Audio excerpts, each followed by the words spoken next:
There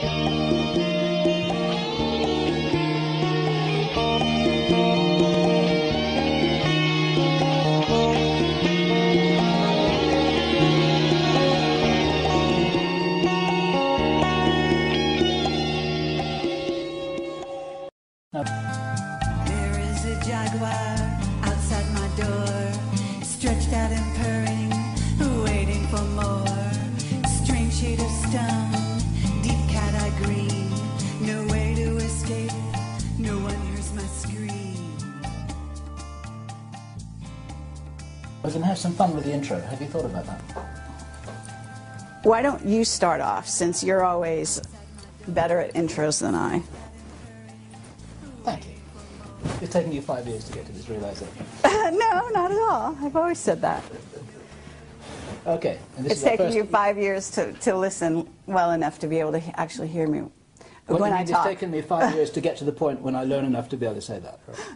This is all on camera. See? I know, Okay, I know. Here we go. Okay. So, this And is... since I'm the editor, we'll decide who's going to do what. So Okay. you're the editor, huh? Bob, you're on. Finally. So today is Friday the 25th of February, and we are here at the Phoenix International UFO Congress, and it's our great pleasure once again to be meeting with our old friend Bob Dien. And I have this feeling that he may be an older friend than just 2 or 3 years. Who knows? And Yes. I'm delighted to have this opportunity to share a vintage-style Camelot interview in Bob's presence. And Bob, there's something very remarkable happening here, that the three of us are together in the spirit of It's a nice reunion. a reunited family. And I'm genuinely delighted to be here. So I'm Bill Ryan from Project Avalon. And I'm Carrie Cassidy from Project Camelot, and we are also both from Project Camelot. An interesting dichotomy. Things get pretty complicated, you know. No doubt about it. So, Bob, the reason we're here with you today is because you made some comments on the stage that I want to challenge you on, and I'd also like you to talk a little bit more about a few other topics, okay? And I think that all the time that we've interviewed you, you always keep a few cards hidden. And I would love for you to start to reveal some of those things. And I realize that, you know, you put yourself in danger and other people in danger when you do reveal too much. And so with that in mind, I assume you're going to be as careful as you ever are. I would love you to disclose as much as you can, because who knows how many more opportunities we're going to have to really get you on camera, and especially in this arrangement with the two of us here, just like old times. Well, you know, I have this feeling sometimes that Bob's going to outlive us both, actually. I know, he looks fabulous, so this, you know, it should be against the law to look so wonderful. At, what, 82? Are you 80? I'll be 82 next week. Lovely. All right. 2nd of March. Fabulous. Happy birthday, Bob. And as I said in my speech yesterday, every time I get out of bed, I'm in a state of shock that I'm still here. But I am still here because apparently I've not completed what I came to do. Apparently not. Well, you're needed. That's for sure. What do you feel you are here to do, Bob? Something which I said to you just the other day is that the information that you share isn't as important as the inspiration that you provide. And I wondered what you felt your job really was. It took me a long time to reach the conclusion of why I really was here. I don't think there's a person on the planet that doesn't at some point in their lives ask themselves, who the hell am I? Why am I here? What's the purpose of life? What's it all about, Alfie, as the saying goes? It took me a long time to come to terms with why I was here. I shared with you some time back about the fact that I'd had a number of past life hypnotic regressions. And that opened a can of worms for me. But it also indicated to some degree why I really had come this time. Because like everyone else, I've been here many times. And as both of you know, I'm sure that the human spirit is infinite, immortal, We incarnate here, we come and go to school. We learn a few lessons, contribute in a small way, in each in our every way. But not many people ever take the time to really sit down and look deeply into themselves. As Yogananda said, self-realization, knowing who and what is living inside this shell that we call a human body. And like most humans, I went through a big chunk of my life, as I said, 3 different careers. And only in the last 10 to 15 years have I really begun to deeply look into myself and come to terms with myself. And as the Hindus say, the self is the immortal being that lives temporarily in this shell. And I had some interesting conversations with myself. Hey, see here, self, who the hell are you? Who am I? Why am I here? And self replied, you are an immortal being and you came to do a job. Now, damn it, well, get on with it. Do what you came to do. And only in this third career, as it were, where I've been traveling the world speaking publicly at major conferences, Barcelona, Madrid, Mexico City, Atlanta, everywhere. The response that I've been getting from people at those conferences, the response I got from people after giving you guys, 3 previous interviews, has literally been overwhelming. Shocked me, really did shock me. And it finally dawned on me that when people come up, give me hugs and kisses, touch me, and tell me that the things that I have said meant so much to them, that apparently my words had triggered something within them, that brought something out from inside of themselves. Did it really begin at that point where I began to grasp what my mission had been here? And it's simply this. You know, I'm not a great scholar, I'm not a great philosopher, I'm not a great much of anything. But when I speak to people publicly, here, there, and everywhere, apparently I touch a nerve somehow. And it's almost electric. It's kind of mysterious. And they come up and grab me and hold on to me and tell me what I had to say meant so much to them. And I say to them, I'm not telling you anything that you don't know. I've never told anybody anything that you don't know within yourself. I touch them. Remember the old Hindu story where the holy man, the guru, goes up and knocks a person in right between the eyes, and then all of a sudden they wake up? Well, I found that apparently I've been doing a little bit of that. Because I've been reminding people who they are, what they are. And I remind them that you're not just the human body that you see in the mirror. You're an immortal being. You've lived forever. God knows how many eons of time we've been at this. And you're going to continue to live forever. That you are an infinite soul, a spark of divinity. And saying that to people apparently triggers something in them, where they really begin to look into themselves. And as I say, I've not told you anything that you didn't already know. And as my old friend from Galilee said, you know, the kingdom of God is within you. And that does cause a bit of a spark of recognition in people. Well, Bob, with that in mind, when you were on stage yesterday, you said that people out there, and you didn't mean the audience you were talking to, but you said they couldn't handle the truth. The masses. Yes.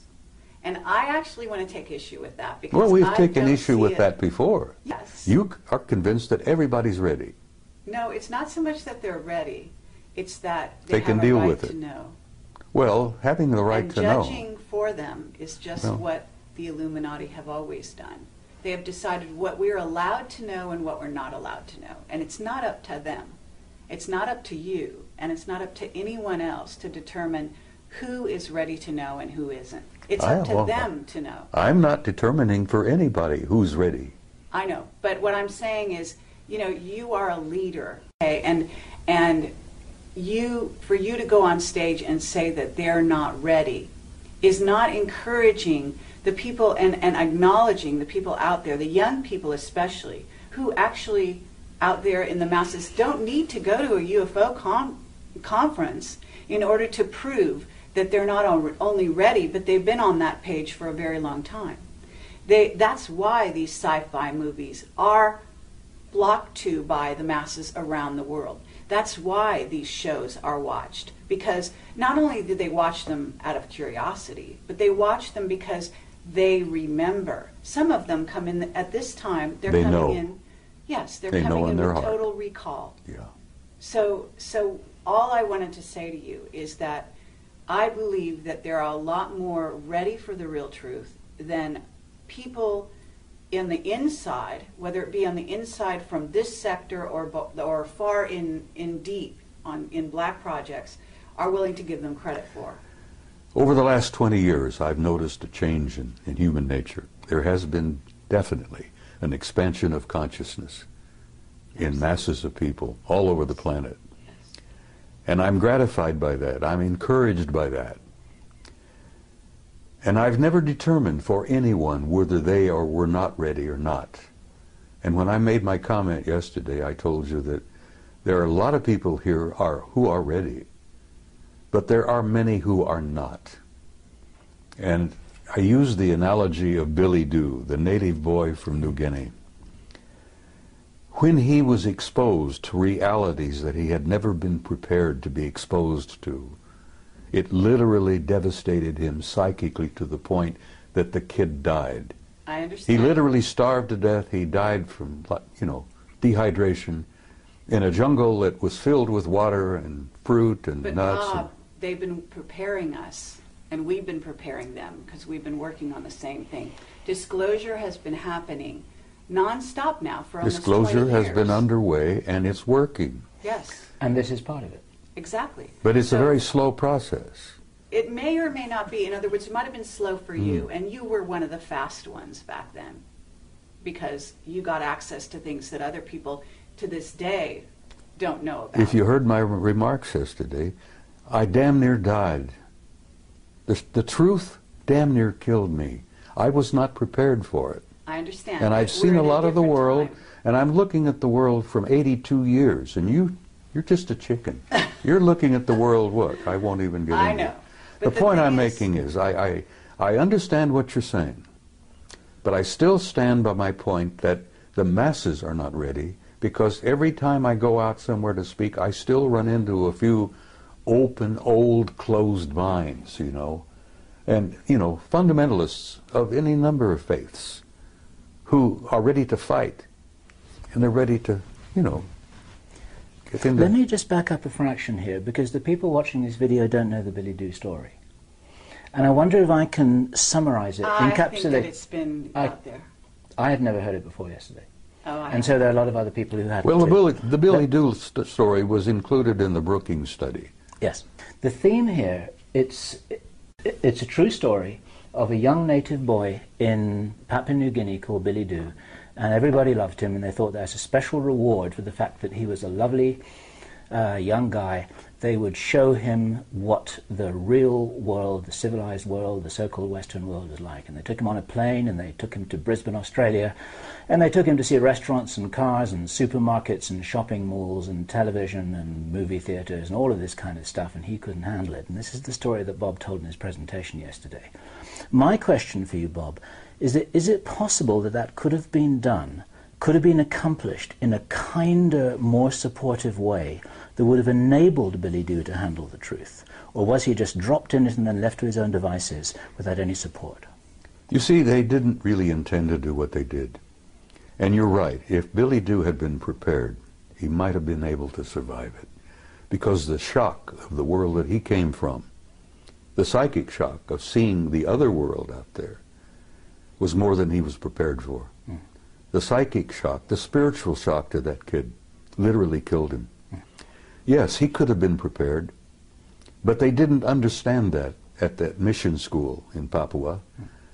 Their intentions were good. They loved the kid, and they thought they were doing him a favor. And what they ended up doing was murdering him, literally. Yeah. It was naive. It was really naive. Well-intentioned. Oh, very. And as I said, the one that Billy Doo referred to as Good Lady, yes, her light didn't burn quite as bright after that event because she realized what they had done. Yeah. But is it possible, using that as a metaphor, this is a story that was built into the Brookings report, and we have to assume that somewhere there are a lot of very smart people, some of whom are well-intentioned, who are taking that into account and planning disclosure with that in mind. Do you believe that it's possible that it could be accomplished well? Yes, it's being accomplished as we speak. Right. As you remember, I went on to tell you that a blunt announcement is not what the people are ready for. Yeah. But they are enduring what I call an ongoing disclosure, a process that's been underway for over 20 years now, maybe longer, where they are being prepared through what I call subliminal education, through movies, books, novels, magazines, you know, even games. To say nothing of Project Camelot and Bob Dien. Well, Project Camelot, honey, as I said, you guys have had an impact on the world that I don't even today really think you two grasp. Your impact has been overwhelming. Well, let me tell you the letters we get. We get letters, we get people coming up to us saying we changed their lives. Exactly. Saying they started from zero and that we opened this for them and they basically are growing in leaps and bounds and they come to us and thank us. Okay, this is the keynote, is that they thank us for that. And I have to say that we cannot look at Billy Doo, if that's his name, as just a physical body. You talked about eternal beings. This is a soul who came to the planet in a certain state, on a certain level of awareness.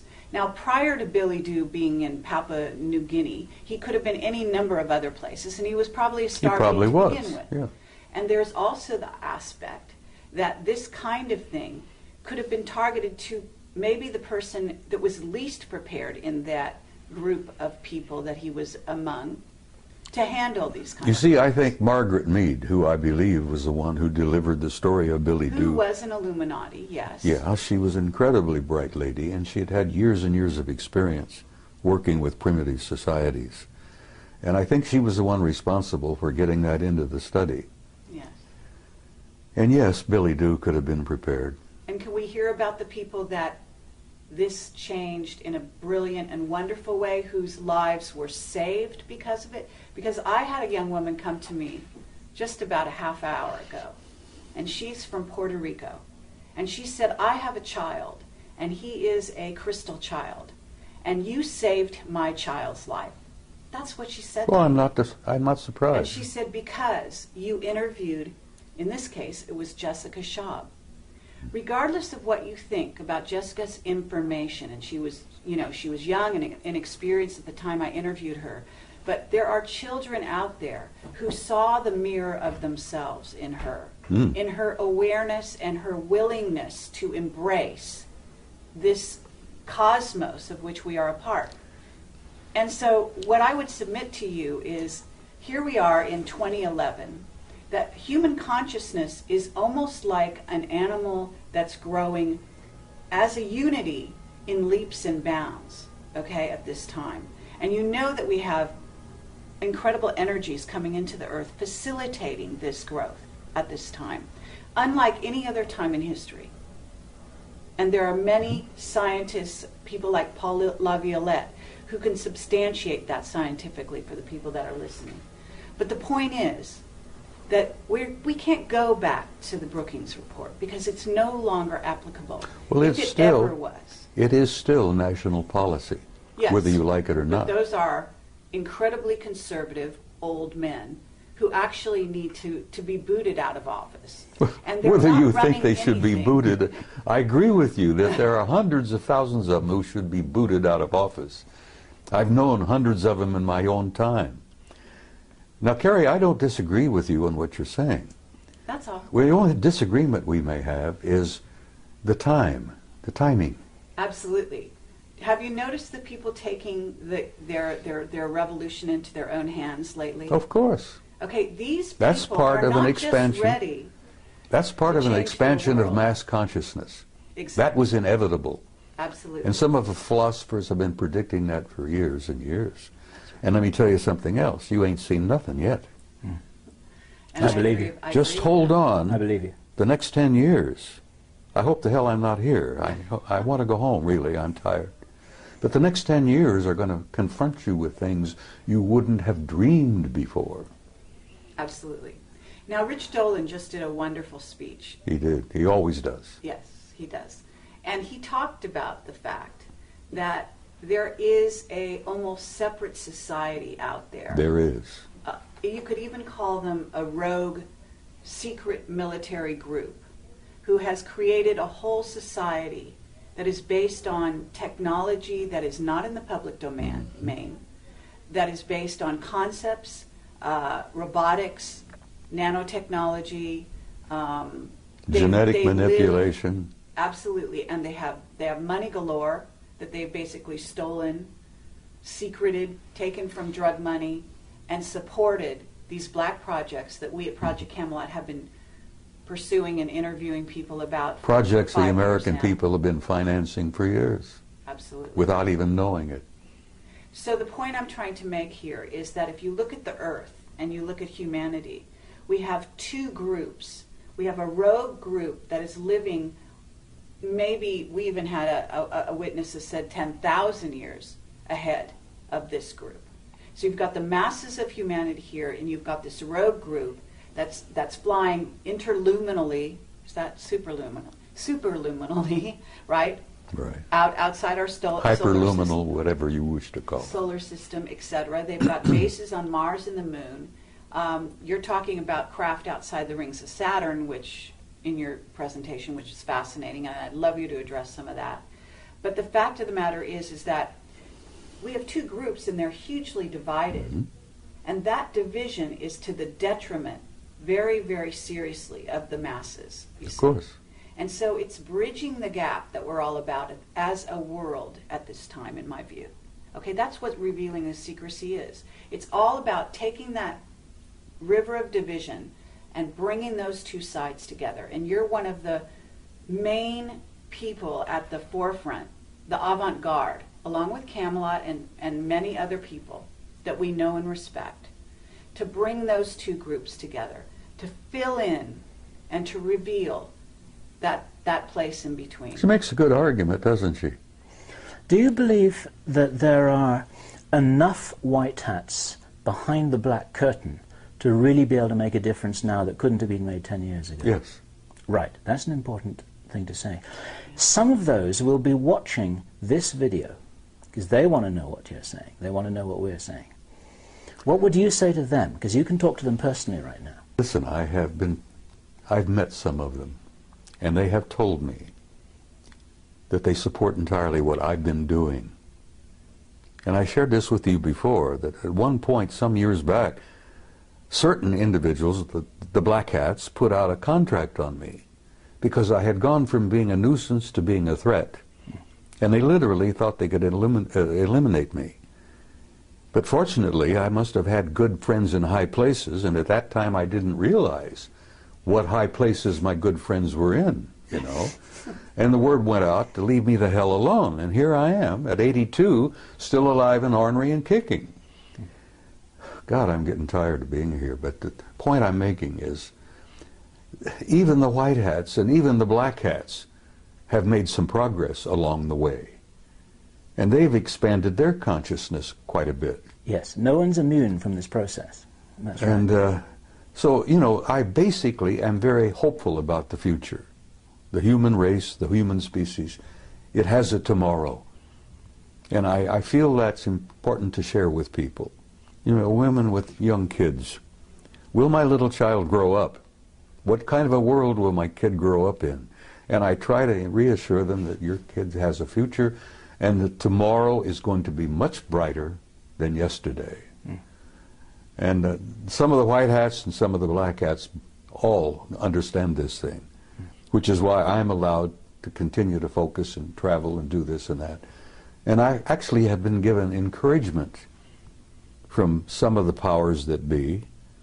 I've been encouraged by some of the guys with all the money. Okay, well, with that in mind, Bob, now that you're all warmed up, what is it you haven't told us? Oh, my God. Can't you keep her under control? Nope, no chance. Carrie, a year ago at Laughlin, I gave you an interview where I thought I would shock the hell out of you. And apparently it didn't. And I told you that I had had a personal relationship with non-human intelligence since I was about 2.5 years old. And actually that relationship perhaps went back before I was even born. And I So thought, have we. I thought, well, I know you have, and everybody has had a relationship. Lots. The point is that Definitely. half the people don't even begin to, they don't want to know the answer to that. And when it all began to dawn on me, the implications of it were pretty overpowering. But I gave you that interview and I thought, well, this will be the end. You know, nobody's going to pay a word of attention to me after this. They'll think the old coot's gone over the edge. He's lost it. And I thought, well, I can go home and I can smoke my big stogies and drink my whiskey and die peacefully. Well, it worked out just the opposite. I'm more in demand now than I've ever dreamed of being. Yesterday I accepted an invitation to speak at a MUFON conference in Philadelphia in October. And I gave her I said, look, I'm going to tell you honestly, if I'm still on the planet in October, I'll be delighted to come. But I'm not making any plans really that far ahead, you know. I can't buy an insurance policy at my age, you see. But I'm hopeful, honey. I feel very hopeful about everything. I'm sure you're hopeful, but what is it you haven't told us? Because I believe, look, we've got time travel. There's issues with that. We've got travel through jump rooms to Mars and so on. I'm sure you've been exposed to some of that. You did share a little bit of that with me on my last interview with you. But I believe that that was the tip of the iceberg. And I don't know how far you've gone down the rabbit hole, but I imagine it's a lot farther than you've revealed. And I feel sympathetic with Alice because, yes, I've been down the rabbit hole. Okay. And you feel, I know you're a very conscientious and loving individual, and I know that there's some things you want to reveal and some you don't because you want to protect people. And I don't think you have a whole lot to protect in terms of yourself at the moment because, as you said, you're protected. And we have also been threatened in the last year and a half, each of us in different ways, our lives, as a result of what we've done. But that just tells you that you're on the right track, and as far as I can tell. Well, for time to time, I felt like the guy on the street with the raincoat who pulls it back, exposes himself, and then somebody comes along, they grab him and haul him away to the rubber room, as it were. I felt that way for quite a while. And yes, there are many things that I have not shared with you. How about this? Wendell Stevens passed on recently, and he was a very good friend of yours. I knew Wendell for 35 years. Okay. And you told me that Wendell said some last words to you.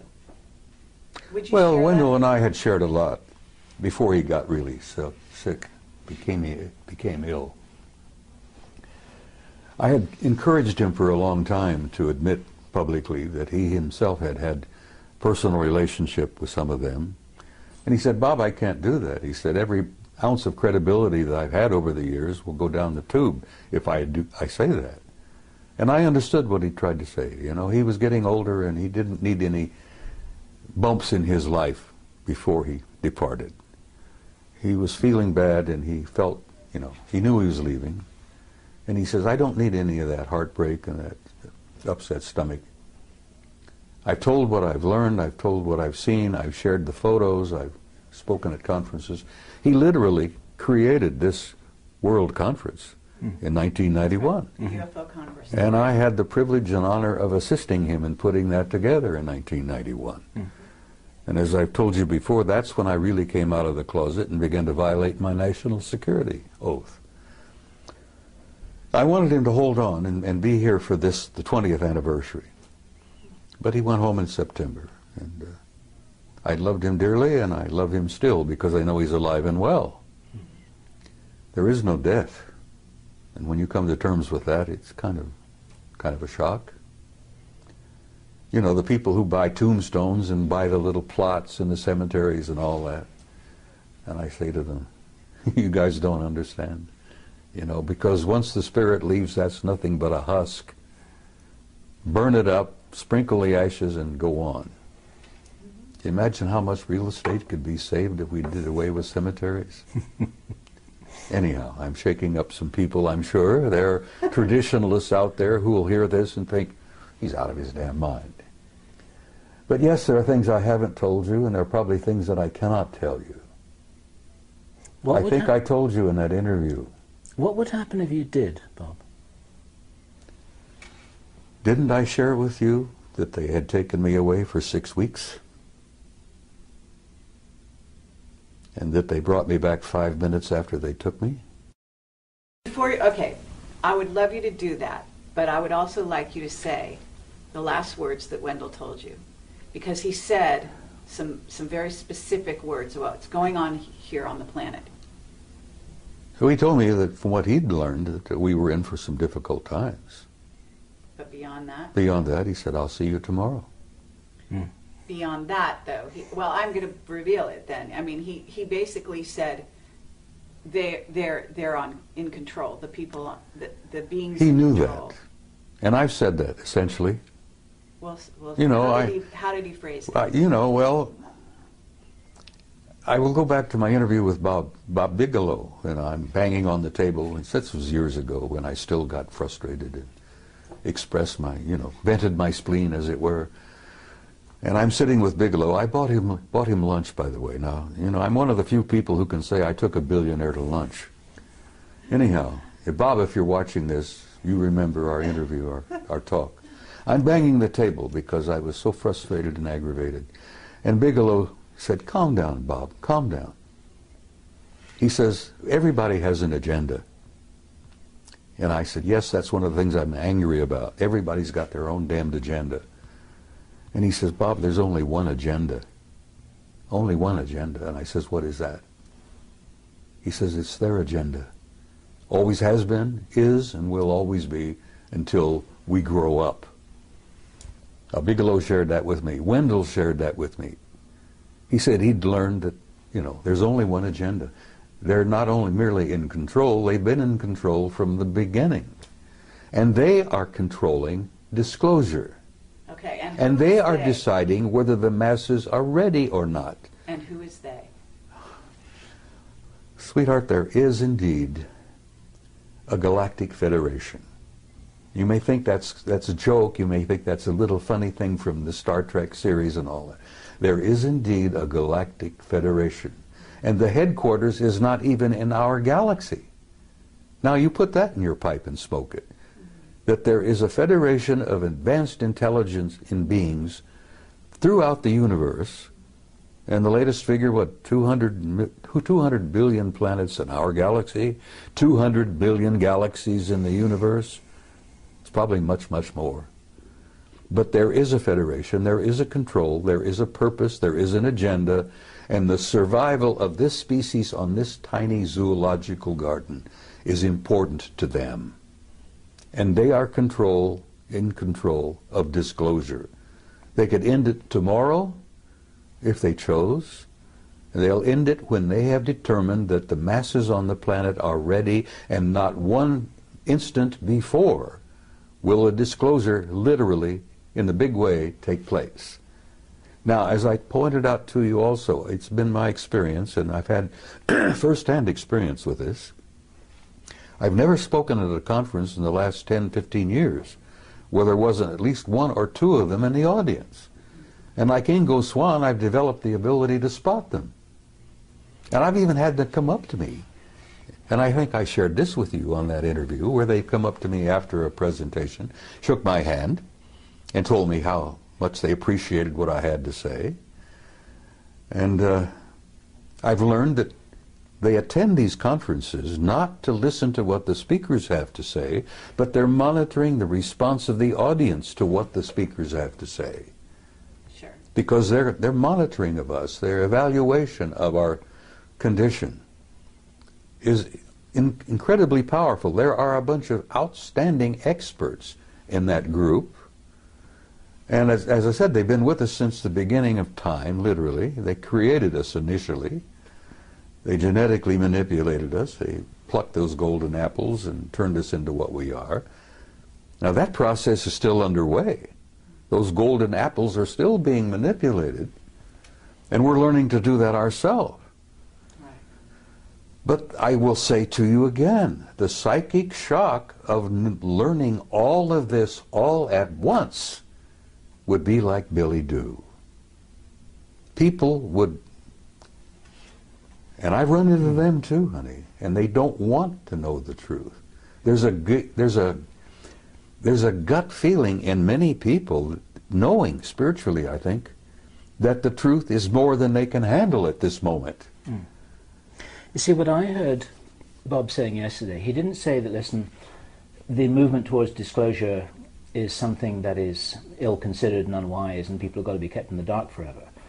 I think Bob was saying that it can't be done in the way that some people are thinking, with reference to Obama calling a press conference and say, okay guys, we've got this little secret, so listen up and we've got something exciting to tell you. Well, he's not going to do it that way, and Bob was explaining that it's been happening for quite a while. It has to be a gradual process. An ongoing strategic process in which people are waking up in waves.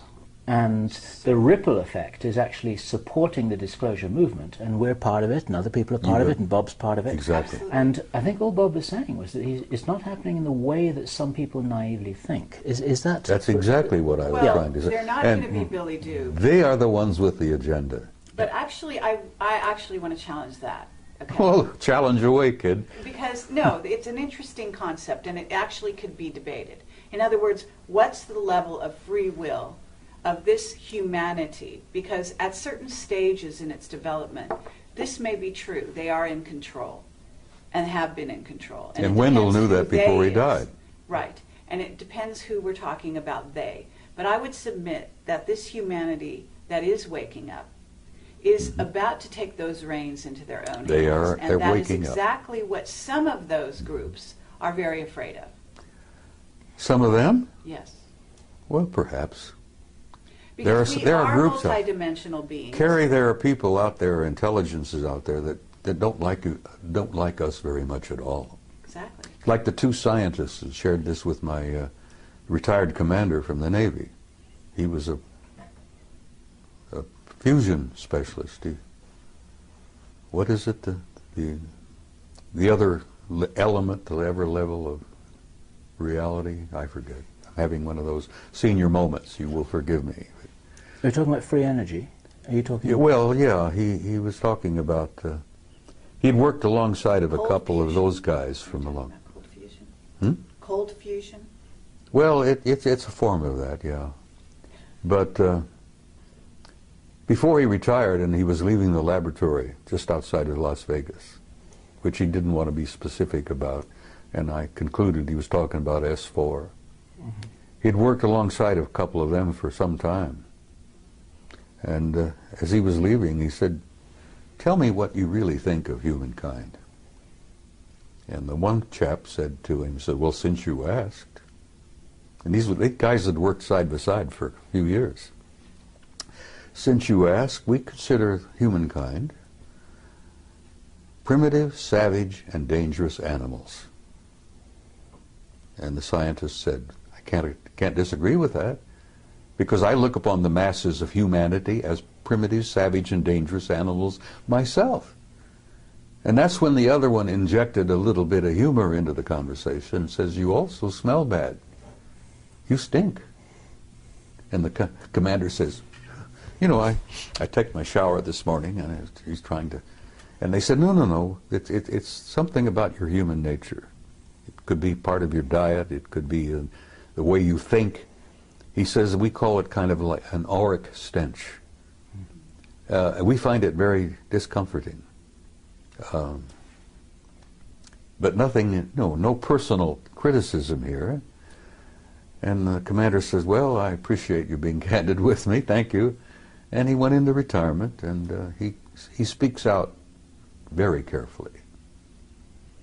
But okay, but so at this point, Bill asked you a question. They said, what would happen to you if you were to reveal some things that I'm not sure who you think is deciding it's okay, it's not okay.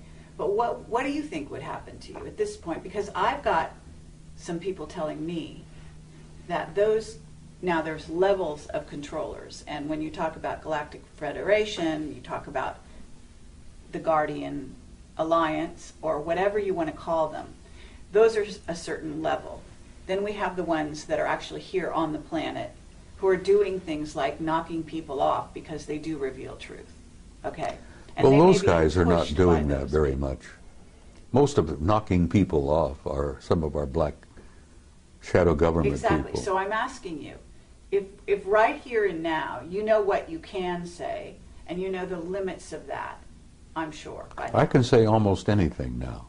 Okay, great. Because I don't worry about it anymore. And frankly, I don't care what our shadow government thinks about it. I know this, that I've gotten some good friends in high places, not merely up there, but back in Langley and a few other places. You know? Absolutely. I became a nuisance, then I became a threat, and then I ended up, I'm an asset. An asset, exactly. Yeah. Exactly. So I've been encouraged, my health, you know, I'm still being looked after.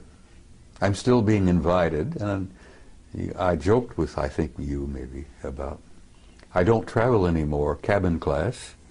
I had a bad experience coming back from Barcelona. And, you know, I'm not a snob, but I'm sitting in this big jet in the middle section. And bless her heart, there was an enormously overweight lady on my right who kept falling out of the seat. There was a squalling brat on my left. And here I am. I can't stand in line to wait to pee anymore, you see, because of my age and a couple of little infirmities that I have. And I said, look, I'm not going to travel cabin class anymore. Guys, if you can't buy me a business class ticket, I'm not coming. Well, good God, I thought that would be the end of that. No more trips. I was shocked. Oh, yeah. They're buying business class tickets for me all the time. The guys in Madrid bought me one, you know? Right. Absolutely. And the guys in Pennsylvania, which I will, if I'm still here, will be speaking out in October, bought me a business class ticket. And well, they should. So six days you disappeared. You came back 5 minutes No, later. I was gone 6 weeks. 6 weeks. Okay. So And they brought me back 5 minutes after they took me. Now, there are people out there who are watching this who think that I'm totally insane. And I don't care. Because I went through that period also, you know. I've shared with you, I went through 3 stages. I began to think I'm losing my mind. That was stage 1. Stage 2 was I became convinced I had lost my mind. Now I'm in stage 3. I'm sane, and the rest of the world is nuts. And whether you guys like it or not, that's where I am today, and I'm comfortable there. In support of you, Bob, there's a guy called Michael Ralph who published a book called The Mars Records. Have you heard his story? I've heard the name, I think, but I'm not familiar with it. In a nutshell, Michael Ralph, who worked, I believe, for the US Navy, recovered memories that showed that back in the 1970s, he had been taken to Mars on a tour of duty that lasted over 20 years. And when that tour of duty was completed, then he too was returned back to his original timeline the moment after he left it. Doesn't surprise me a bit. With his memory wiped. Now you can't get mainstream establishment scientists to listen to that without saying poppycock, balderdash, can't be. It's like Stanton Friedman says, they say it can't be, so it isn't. But we're not trying to talk to the mainstream scientists here. We're probably they're the worst. We're probably talking to the 12-year-old kids who say, yeah, that sounds pretty cool and it sounds real to me. Well, your 12-year-old kids are more broad-minded than some of our establishment scientists. And they will be establishment scientists later. Well, someday. And well, that's because they haven't been through our educational system. That's right. Their minds have not been stunted. Been programmed for a number of years. It's been very clear to us for quite a while that we're primarily talking to to the future establishment. Of course you are. Not the present establishment. You're talking to people of tomorrow. We're talking to the kids. And the kids are our future. And if we can wake them up, point them in the right direction, and inoculate them against what they're being told by their teachers, then that helps the ball roll a little bit faster. Okay, so but tell us about your experience disappearing for 6 weeks. 6 weeks. It shocked the hell out of me. Where'd you go? I don't know. I don't know whether I was on their home planet or whether they'd taken me through a doorway, a portal, into another dimension. Okay. I heard the name Milena mentioned as to where we were. Now, this interview where I say that I was with them for 6 weeks. They brought me back 5 minutes after they took me. But I remembered 6 weeks. Are we on camera? We're on camera. All right, well, look, people said, what did you eat? And I said, I asked for bacon and eggs. I had steaks, I had pork chops, just about anything I wanted, I got. I went to the bathroom, you know, my physical functions continued for 6 weeks. I literally lived 6 weeks with them. And you asked me where, and I can't tell you where. The name Milena came up. Now, I don't know whether that was a city, because it appeared to be a city of some kind, a community. There were libraries, there were audience halls, lecture halls. God, the libraries, you wouldn't believe. Was it a very advanced society? Oh my God. No, I asked about this. I never saw a fire department, a fire truck. I never saw a cop. I got the impression there was no such thing as a police department. And the people that I was introduced to, people I got to see in 6 weeks, were very human. Look, you know, just like we do. But there was something about them that was totally different. They had an air of peacefulness. They had an air of incredible knowledge. What did you do during that time? Why did they take you? Ask questions and was shown things. As I said, the things that impressed me the most were the libraries, the records. You would call them Akashic records, I guess. I was told that in this one facility that every event in the history of the universe was there to be retrieved at will, if you wish. You could bring down, download literally, ancient Greece, the pyramids, the ancient Sumer, the first Anunnaki visit to planet Earth 200,000 years ago. It was all there. The life of every human that had ever lived on this planet was all there in that library. Now, can you imagine the computer technology that would allow that where you can retrieve it at a poke of a button, and there it is. You get a wide screen, and you can literally almost relive it. The history of the human race was there. So you had the experience that Billy Doo had?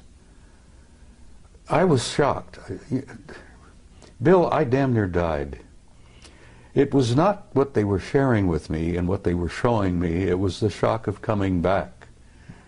Now, it's very close to when people have a near-death experience and they go over and they look around and they see the reality that they're literally a part of, that they were part of before they incarnated here. They'll be a part of it when they depart from here.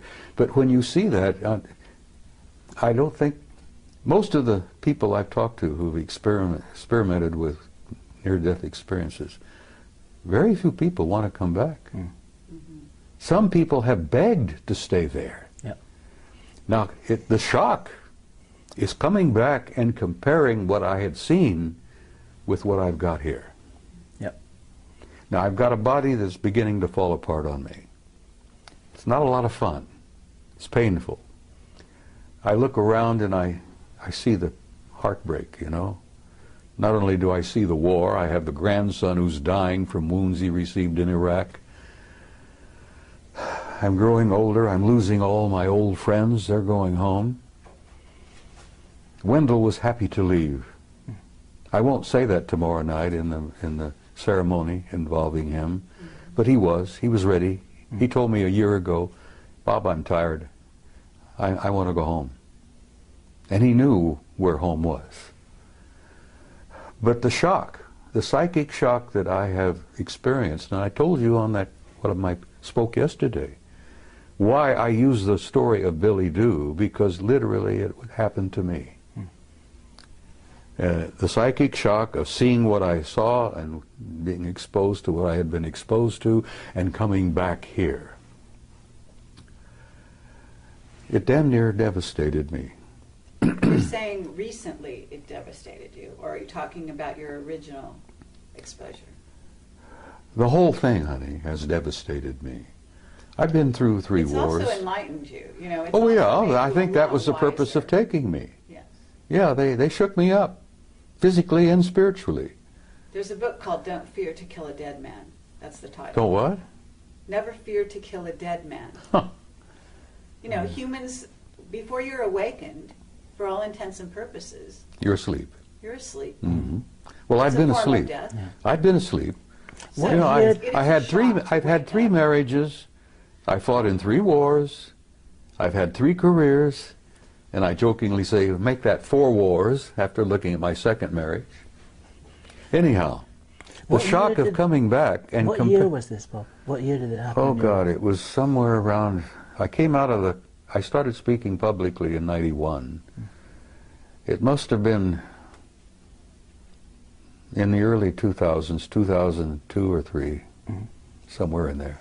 You mean that's the year when you had this experience you're talking about, where you I was gone for 6 were weeks. gone for 6 Then I find out I was only gone from here for 5 minutes. Now you try to put that in your pipe and smoke it. And when I jokingly told you earlier that, you know, I went through these stages where I thought I was losing my mind, and I convinced myself I had lost my mind. And now I'm at stage 3 where the rest of the world is nuts and I'm the only sane person there is, other than you nice people here, you see. Thank you. Yes. Yeah, but that is somewhere in the No, I think that we're all in 2003 or that place. 2004. You know. at No, some we're not point. all in that place. Yes, 90% of the world is still in dreamland. I mean people like us, people that have been through experiences like this. We do tend to look at the rest of the world as if they're crazy, because they appear crazy. Well, look at the wars. War is insane. A sane person would never go to war. Exactly. Well, the 6 weeks I spent with them, and of course, I see them regularly. I really am. They take me aboard ship. I've been on board their ships many, many times. You know, I get an evaluation. I think I get a kind of a healing. Okay, do you want to describe the beings you're talking about? Well, aside from the medical guys that look me over and work on me on the ships, which are extremely tall and very thin, they're well over 6 feet. 6'5", maybe 7 feet. Very thin, very trim. They're not emaciated. I mean, they look very healthy. But aside from that, they look human. I've never gotten used to the way they look at you. That really is disturbing. And if you ever encounter one, and you may have, very likely you have, the way they look at you is disconcerting, because they have a way of looking at you deeply into your eyes, and they lock onto your eyes, and they don't break away. Now, we humans don't do this, because we humans have a tradition where we look into each other's eyes, and after a moment or two, it becomes somewhat threatening. Yeah. You see?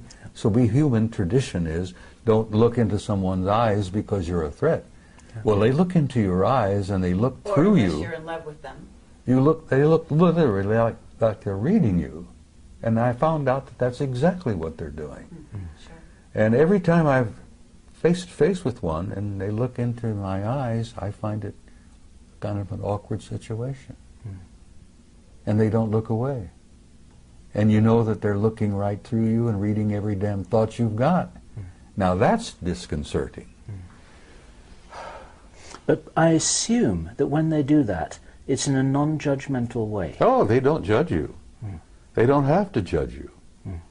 Good God. If there's any judgment involved, we judge ourselves. Yeah. Yes. That's the other part of it that is so shocking. When you learn to see yourself, not only as others see you, but as they understand and see you, that's one of the things that happens in the death experience. The judgment is there, but God is not judging you. You judge yourself. Absolutely. And that's the worst part about it, because every damn experience in your entire life is there in front of you, like a book, Yeah. or like a movie, like a CinemaScope movie. And you look at yourself, and then you're the worst judge of all when you look at yourself and say, oh my God. Because in the death experience, and I've been through that hundreds of times, you feel the emotions of every person you've ever been involved with in all of your lives. Mm.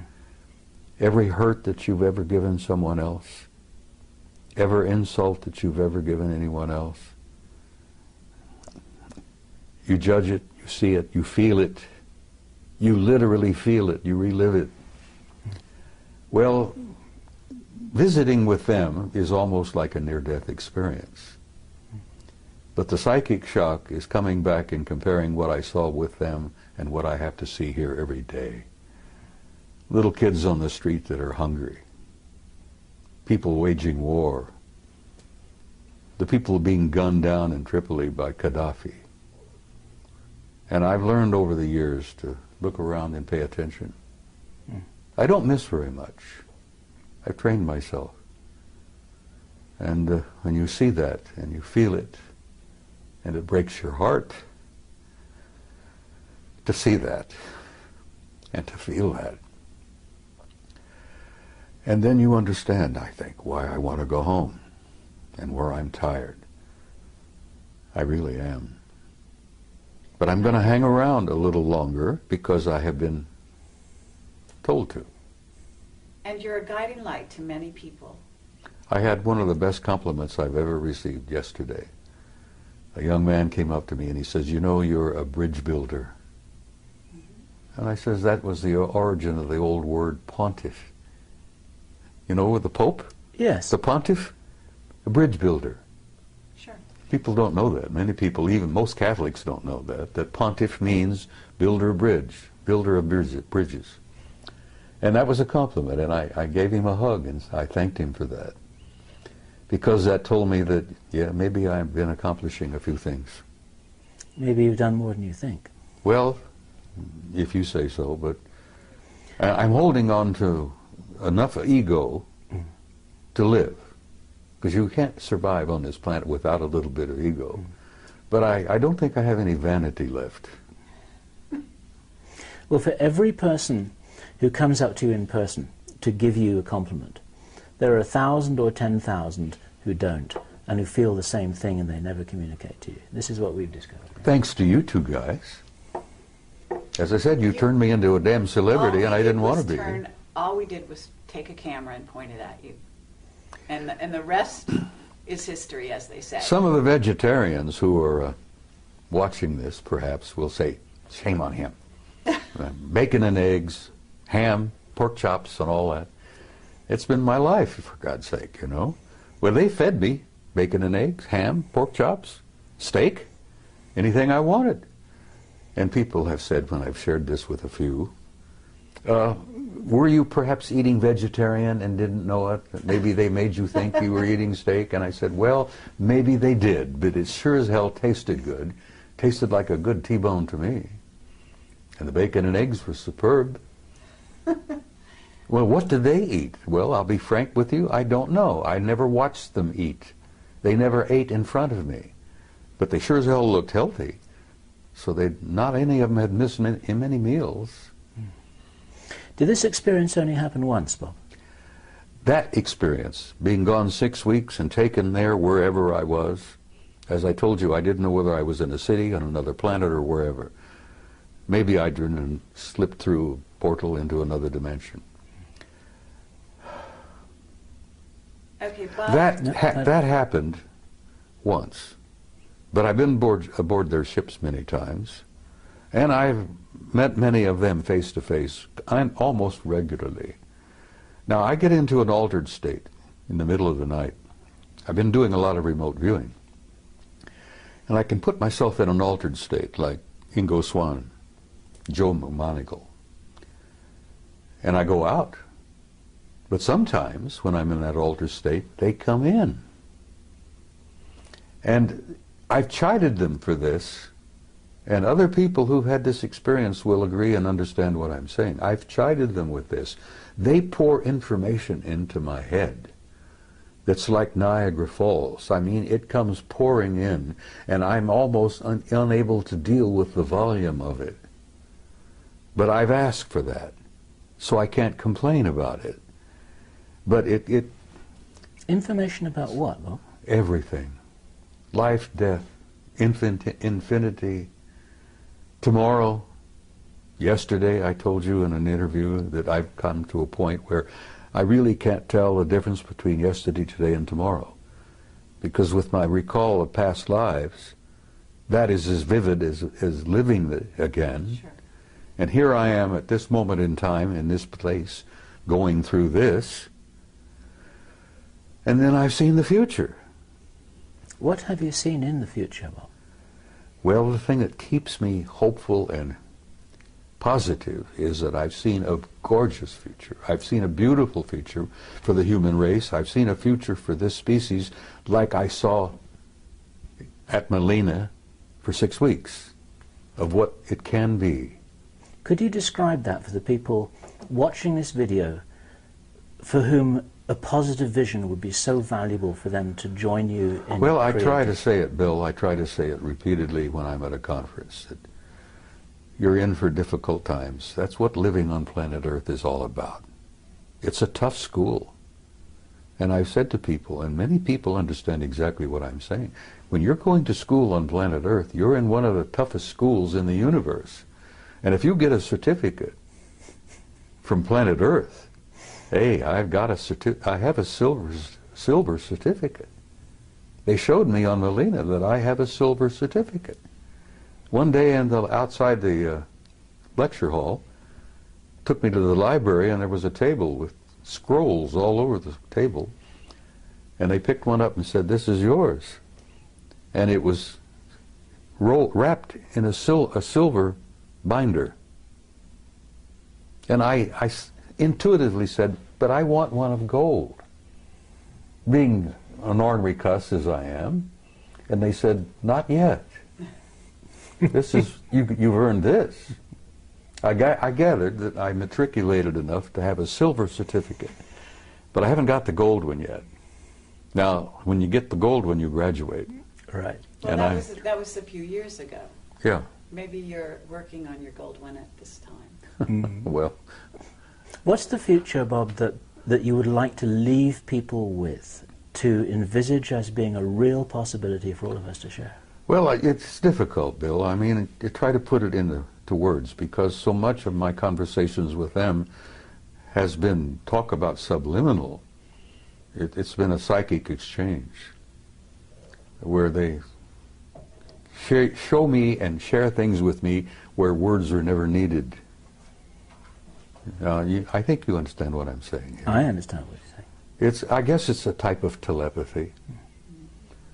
Because I had seen many times in my visit there that they didn't seem to talk to each other verbally very much, but they all seemed to know what each and everyone was doing. They were communicating with each other subliminally. I would leave in closing, just briefly. There is no death. People should not fear death. Now, there are a lot of not very nice ways to die, but there is no end. There's no death. Everyone is a spark of pure divinity, and there is a God. And that is something that I need to stress again and again and again, because I've been asked, am I an atheist? Do I believe in God? And I say, no, I don't believe in God. I know, because I've experienced that. So I would tell people who are troubled, worried, that the next few years are going to be awkward and difficult, but that's what living on Earth is about. But there is a future for the human species. The race is going to make this transition. And at the other end of this, it's going to be glorious. And I tell mothers, I said, you know, your kids or grandkids, the future will be theirs. And then, like I said in Barcelona, which the Spaniards seem to appreciate, your children and grandchildren are going to the stars. And they seem to like to hear that. But it's true. And we are, as a species, as a race, going to go out there and take our rightful place with these other incredible cultures and civilizations. And having seen the future, I'm hopeful. And, you know, I have this good friend from Galilee 2,000 years ago who was and still is my best friend, who tried to make that point again and again and again. And those of us who were with him at that time were a bunch of nitwits, and we didn't begin to grasp what he was trying to tell us. But he really essentially was telling us what I've just told you. The human race is not a mistake, it's not an accident, and there is a purpose and there is a meaning in life, and there is a future. And don't be afraid. And that's about all I can say. For me, Bob, that's a fabulous message to end with, and thank you. Thank you for that. Thank you, Bob. Do we have anything else? We have nothing else. We have to nothing add else. To that. Oh, I know you do. Love You you. have questions you haven't asked yet. Well, we're gonna let you go at this point, unless you have something that you haven't said after all this. There's a hell of a lot I haven't said. Well, But, you know, as I this, jokingly told but you I give one time. a lot of rain, Well, believe it or not, even though I jokingly like told you one time, and I'm serious. If you get me a good Jack Daniels, I might go on for 2 hours and tell you things that would curl your hair. Well, Being a gentle lady as you are, I could share things with you that you wouldn't believe. well, I'd like you to try. Let me tell you something else that Yeshua said. He said, there are things I could tell you that you could not bear. But he was talking about life on this planet. Sure. And as he was getting ready to leave, he said, the prince of this world comes. He has no dominion over me, but I will send a comforter to you until I see you again. And I often wondered about who the prince of this world was, who didn't have any dominion over him. Right. And I have learned since that every planet has a kind of a caretaker, an authority. Every system has a higher authority. And the galaxy is divided into 4 parts, quadrants. And the Galactic Federation headquarters isn't even in our galaxy. Now that's pretty hard stuff to walk away with, you know. You say that to people and they go, you know, well, good. It's something to take home with them and think about that night instead of watching TV.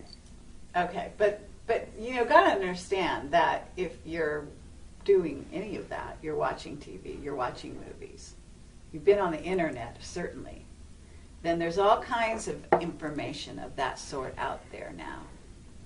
And I know that you don't spend hours on the internet. I avoid it like the plague.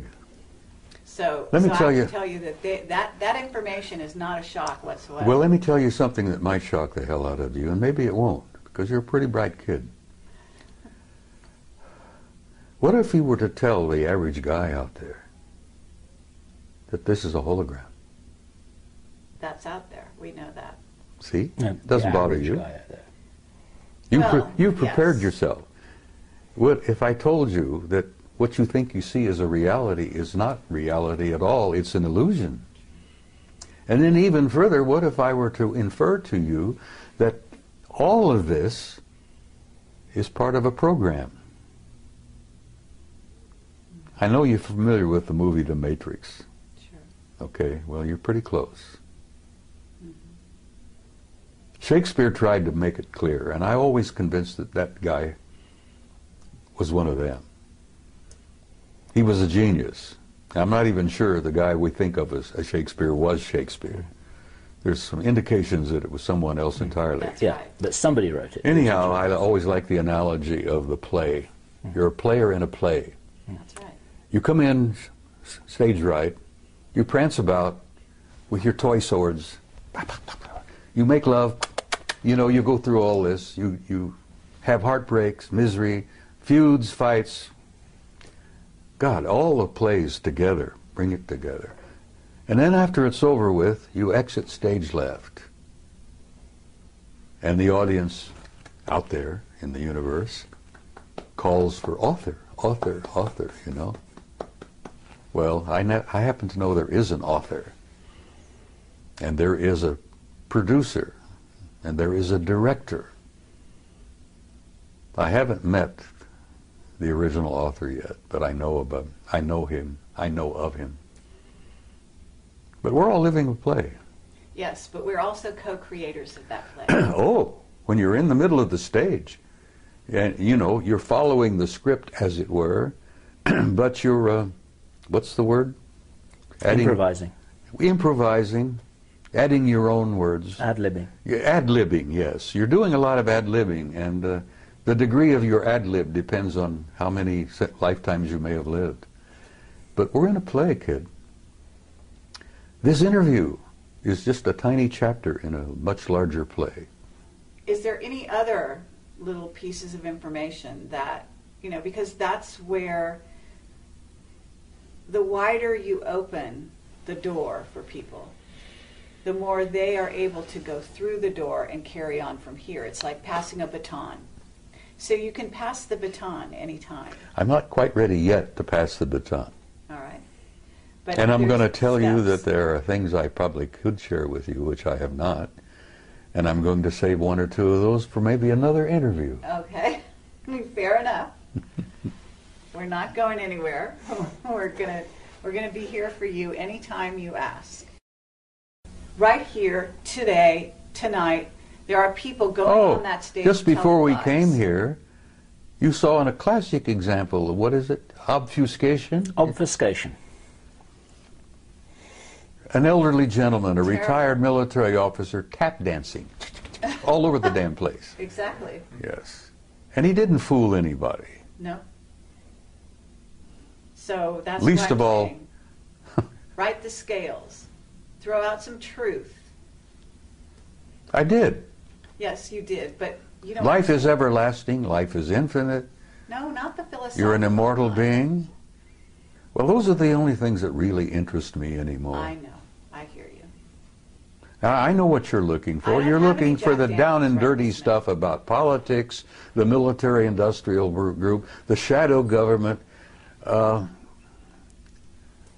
next major catastrophe.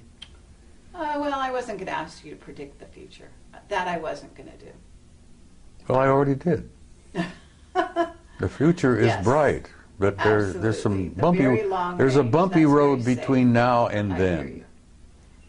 All right. Are we done? What I would like to say, Bob, is that this is good enough for me. And let me shake your hand a second time. Thank you. Thank you, sir. Thank I look forward to the next one. She's never quite finished, is she? No. She's never quite finished. Well, I love her dearly. I've adopted her, sort And of. so do I. Okay. Well, thank you very much, Bob. Sweetheart, it's my pleasure.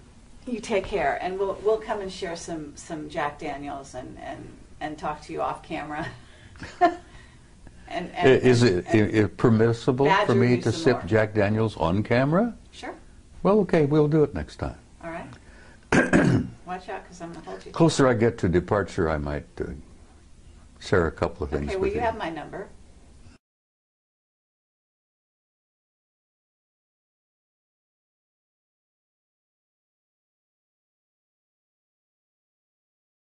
We're rolling. Okay. Well, Is that- I'm just not going to let you this- get away with murder. That's okay.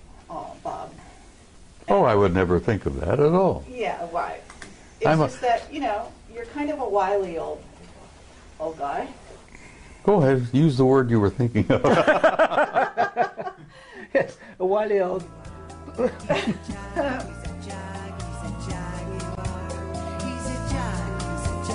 Look, I've been called so many names. People have to get in line to insult me anymore because it doesn't bother me.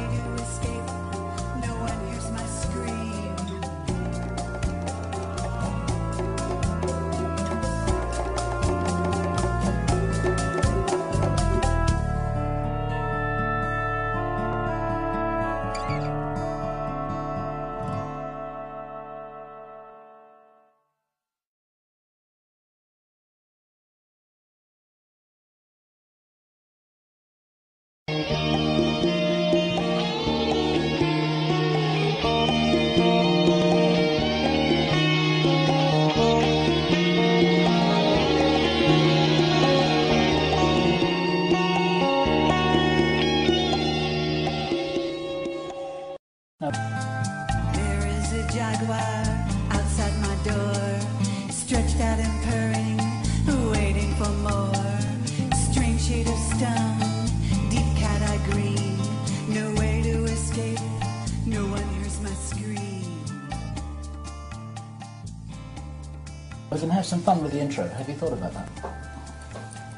Why don't you start off, since you're always better at intros than I? Thank you. It's taken you 5 years to get to this realization. No, not at all. I've always said that.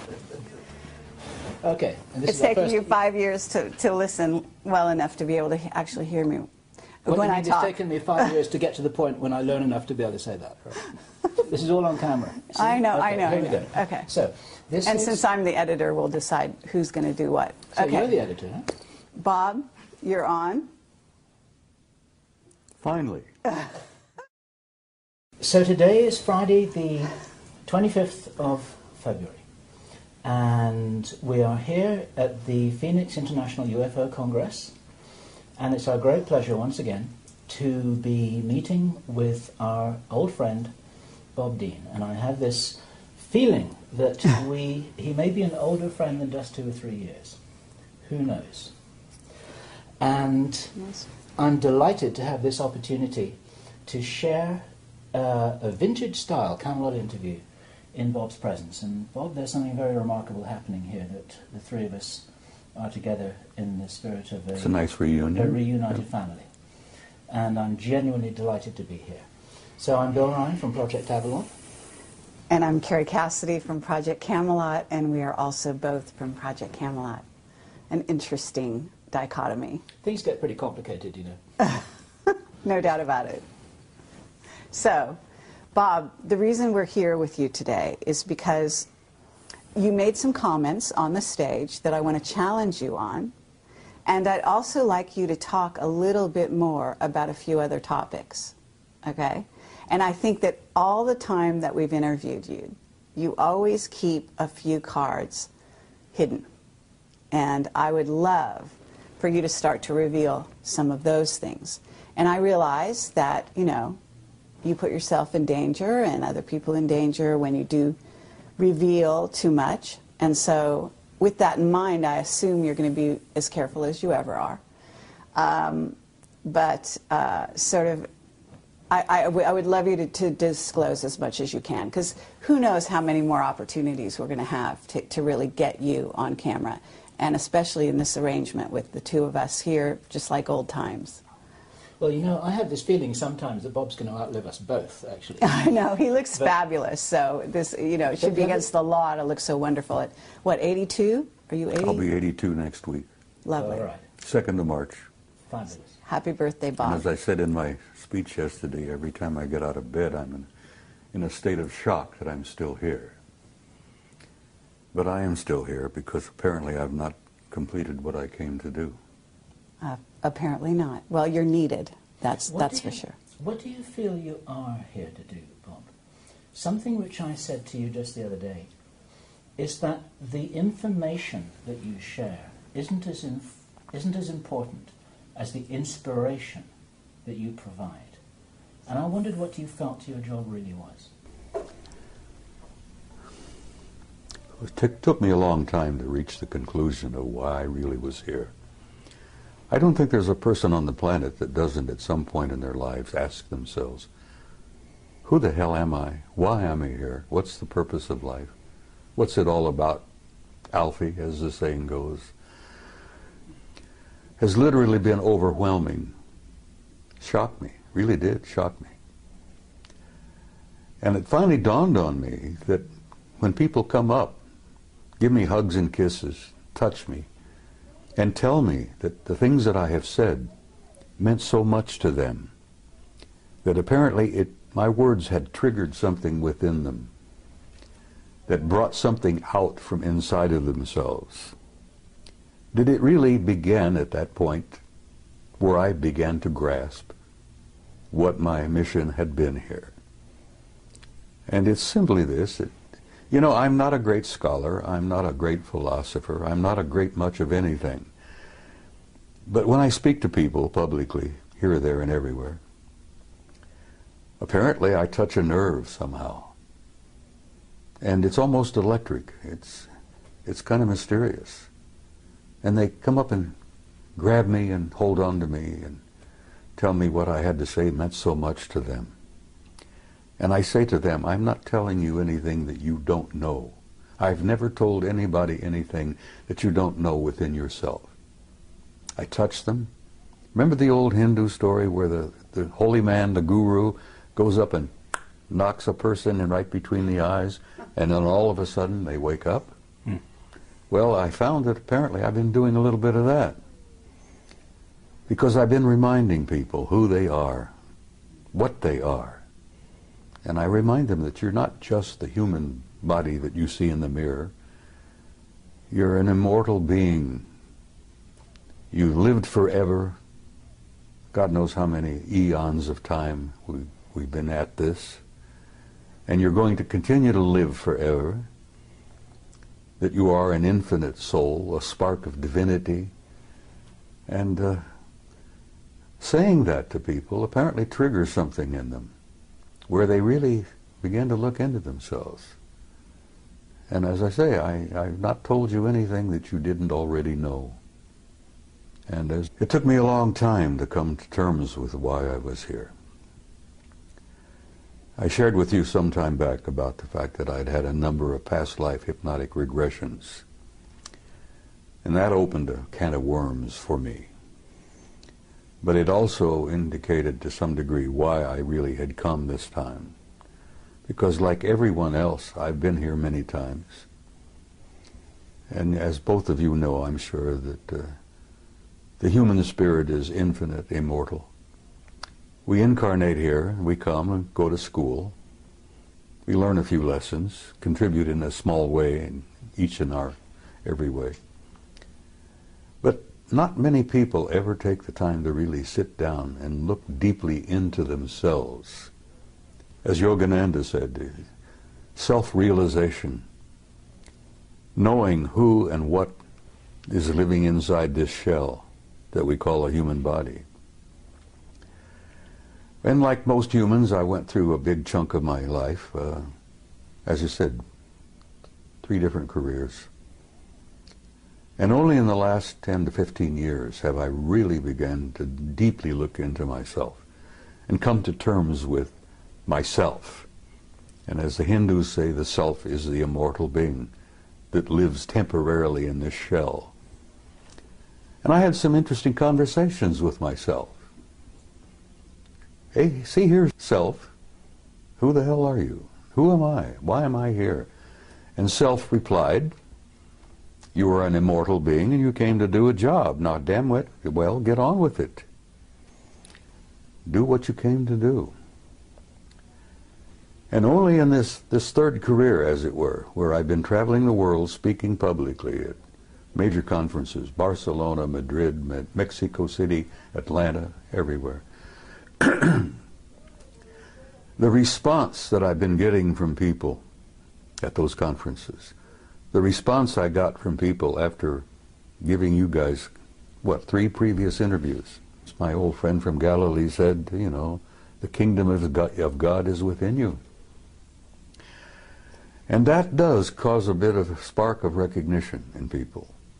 Well, Bob, with that in mind, when you were on stage yesterday, you said that people out there, and you didn't mean the audience you were talking to, but you said they couldn't handle the truth. The masses. Yes. And I actually want to take issue with that because Well, we've I taken don't issue see with it. that before. Yes. You are convinced that everybody's ready. No, it's not so much that they're ready. It's that They can have a deal right with to it. know.